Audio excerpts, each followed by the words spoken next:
Today, my wife and I are going to be taking our Garrett metal detectors out to an abandoned park. This park has been abandoned since about the late 1980s, so almost 40 years. This particular park had a small pond with a beach that surrounded it that my dad used to frequent, and that's actually how I heard about this place. With that being said, of course, with a pond and a beach, we're hoping for lost jewelry and hopefully some old coins. Let's go see what we can come up with.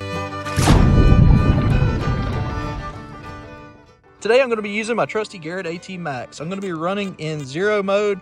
My sensitivity is going to be turned all the way up because this is not an old home site, so I'm hoping there's going to be a little bit less trash.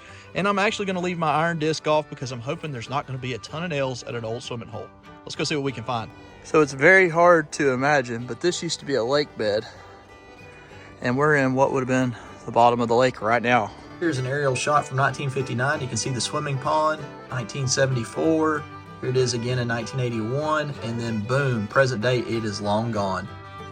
But the dam broke, and I just got a signal, and it was pretty good. It was reading pretty high, and this is the coin. We haven't cleaned it off yet to see what it is. It's pretty corroded, but I'm hoping for at least a week, guys. It's got the right patina for one. But look at the sand. You can kind of see the sand down there to give you an idea of what I'm talking about with the lake bed. No, it's a memorial. No, it is not. I swear. At 8 inches deep. Holy cow, guys. Let's see if we can get a year off of it. I mean, it's pretty corroded. There's going to be silver in here, though. If that was in here, there's going to be silver. I might need to go grab my detector. Yeah, there's going to be silver in here, I think. We're just going to have to take our time. I can't get a date quite off of it. If I had to guess, though, probably 1980s, right around the time this area closed down. But we're in the lake bed, guys. Maybe there'll be some jewelry in here. And who would have thought that this was a lake so many years ago? All right, take a listen to this one. Solid 80, guys. Pinpoint kind of big though. Let's find out if it's a can or a coin. So we got a couple more coins, guys. Right here, I had a little coin spill right here on the beach. I can't tell what they are. They're pretty crusty. That sand is doing a number on them.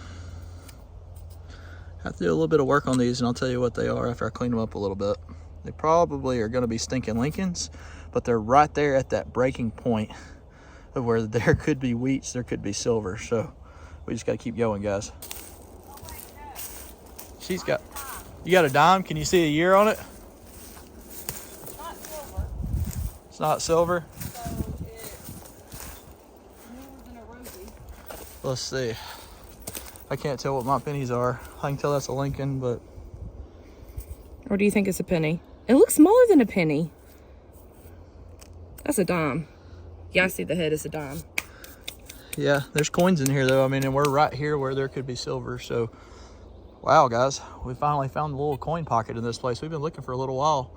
Really, for a couple of years. And I never, for some reason, it never registered with me to go into the lake bed.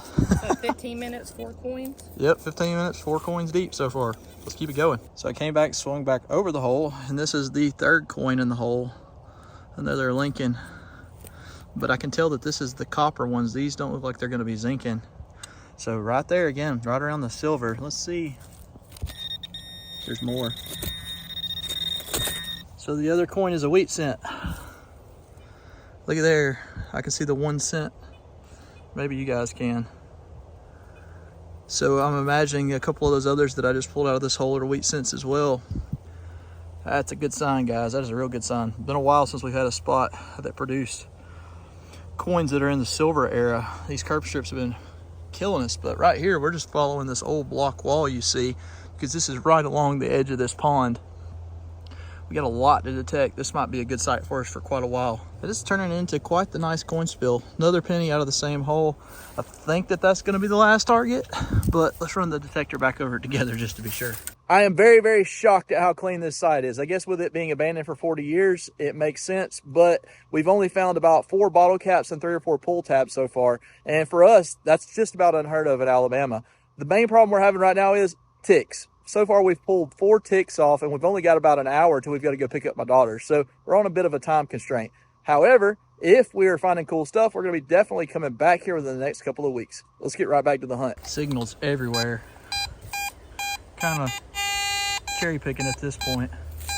Let's pull this one out, see what it is. Keep popping these pennies right here that are just after the wheat penny. I mean, just after it.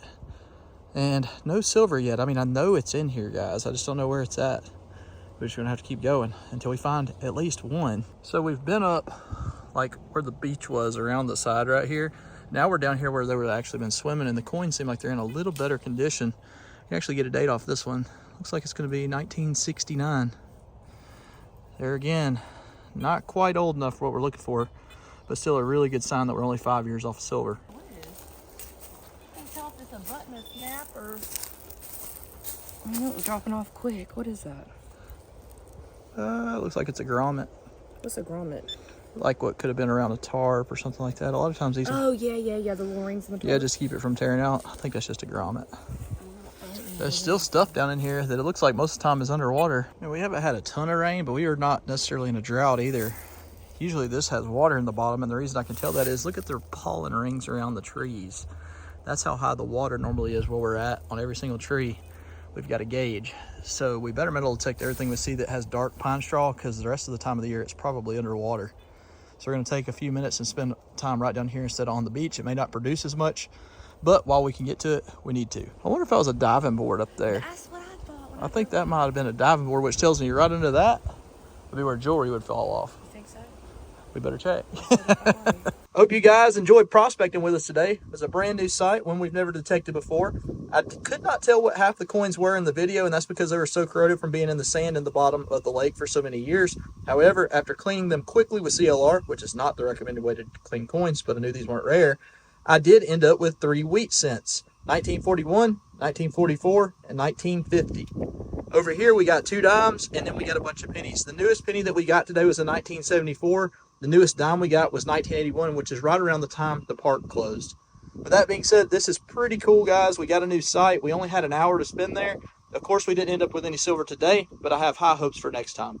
If you will, be sure that you're subscribed and meet up with us in our Friday video. We're going to be digging some circa 1910 bottles. We'll see you guys then.